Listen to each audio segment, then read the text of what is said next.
A number of years ago, the Central Bank of the United States, the Federal Reserve, produced a document entitled Modern Money Mechanics.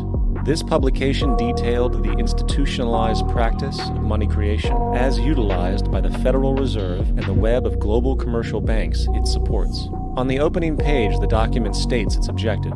The purpose of this booklet is to describe the basic process of money creation in a fractional reserve banking system.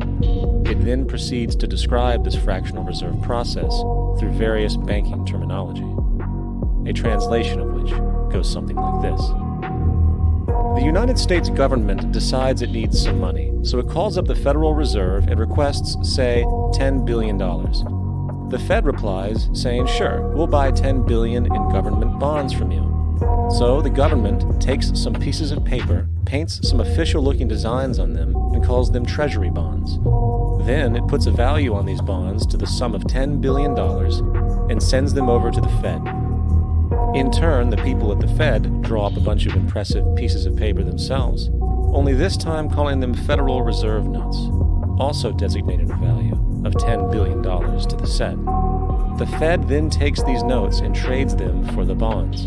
Once this exchange is complete, the government then takes the $10 billion in Federal Reserve notes and deposits it into a bank account. And upon this deposit, the paper notes officially become legal tender money, adding $10 billion to the U.S. money supply.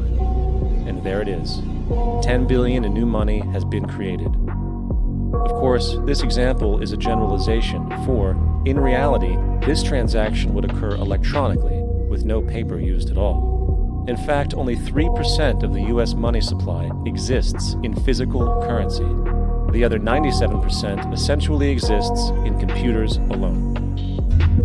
Now, government bonds are, by design, instruments of debt. And when the Fed purchases these bonds, with money it essentially created out of thin air, the government is actually promising to pay back that money to the Fed.